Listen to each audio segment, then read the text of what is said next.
Red Bun means we're live, a casual take with your boy Steven Pepper, here to give a take off my chest. So the Chicago Bears have now dropped 8 straight games. This time on Monday Night Football in Minnesota, 30-12. And my takeaway from last night is, for the sake of Caleb Williams, the Bears must nail their next head coaching hire. They cannot F this up if they want to end the cycle of losing. That means no more Matt Eberflus's, no more lame ducks. They absolutely need an offensive genius in that building to help unlock the talents of Caleb Williams. And so, the Thomas Brown trial run as interim, it's quickly expired. He's not the guy. So who's on the list? And if I'm the Bears, at the tippy top, underlined, circled, highlighted, no exceptions, is Benjamin Johnson, the offensive coordinator of the Detroit Lions. I'd hand him the checkbook, a pen, and tell him, just write whatever amount you want, whatever it takes for you to be our head coach. Because I would want that mind in our building. You're talking about a guy who's the brains behind an offense that looks like the 07 Patriots. And you compare that to the Bears offense, we're getting a first down. A first down is a harder challenge than searching chest and risky reels.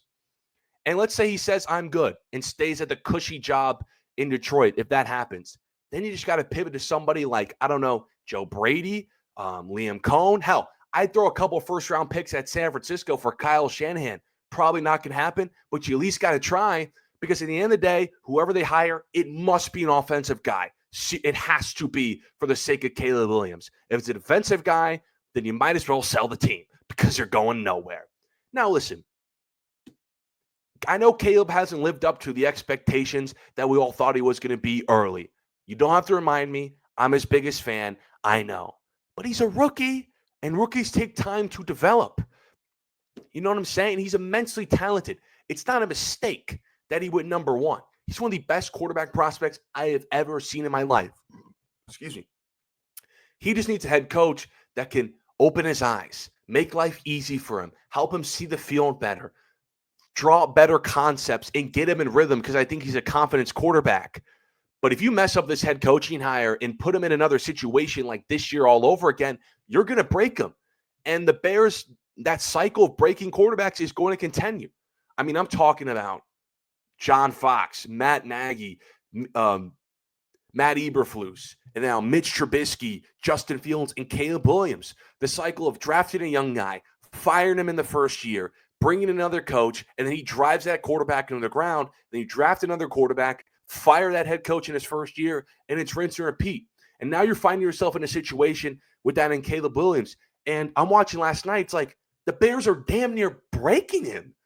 I thought Monday Night Football caught him perfectly. When after he took that big hit, he's on the sideline, and he's laying down on the bench in pain. He looks like a deer in the headlights. Now, I know Caleb Williams looked not the best last night. Looked pretty timid in the pocket. Ball was all over the place, missing wide open reads. But, dude, I think a large part of it's because Chicago's breaking him down mentally. And if they just had a head coach who can just be in his ear, make life easy on him, they can save Caleb Williams. But don't take my word for it. I'm not a former NFL player or coach. Go ask Bo Nix how grateful he is to be in the arms of Sean Payton, an offensive guy. Go ask Jared Goff, who year one, 10 years ago, looked like a bust. But then Sean McVay saved him. And then he goes to Detroit. And then Ben Johnson saved him. Ben Johnson. Or just go ask Sam Darnold, who you played yesterday, and you game plan to him. He was seeing ghost as the Jets quarterback. And now he goes to Kyle Shanahan in San Francisco, goes to Kevin O'Connell in Minnesota, looks like a rock star. Right now, the Bears are a joke. They run through coaches and quarterbacks. But you know who was a bigger joke, who did that at times 10 level in my lifetime? The Cleveland Browns, a franchise that me and my roommates call the Clowns. They've been in the playoffs 2 last 4 years. Why? Largely due to getting Kevin Stefanski, an offensive guy who's now a 2-time coach of the year. I think the Bears have other problems, such as the offensive line's a mess. They lost Braxton Jones. That rookie left tackle just let Caleb die. And DeAndre Swift, the running back, we'll see you later. They need someone better to take pressure off Caleb. But they can fix that. They have multiple draft picks next year, a lot of cap space. They just need to fix this head coaching situation. They must nail it. And if you're Ryan Poles, you mess this up. It's your job too. His job's on the line with this one. If they don't fire him already, I think he'll stick around. But this guy is overseeing the 2 longest losing streaks in the history of the Bears. And the Bears have been around for 100 years. It's pretty hard to do. And it's because he hasn't got the head coach right. So if you're watching that game, it's time to go spend some big money, Chicago, and get a head coach. Go get a Ben Johnson. If that doesn't work, Kyle Shanahan maybe, Liam Cohen, Joe Brady, whatever it takes, an offensive guy to save Caleb Williams. Because if they mess up the head coaching hire this offseason, they are going to ruin Caleb Williams to a point where there's no return.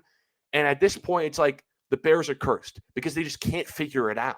But they must nail this head coaching hire this offseason. I appreciate everyone for tuning into this episode of A Casual Take. Follow my social medias to stay updated on all things related to the show.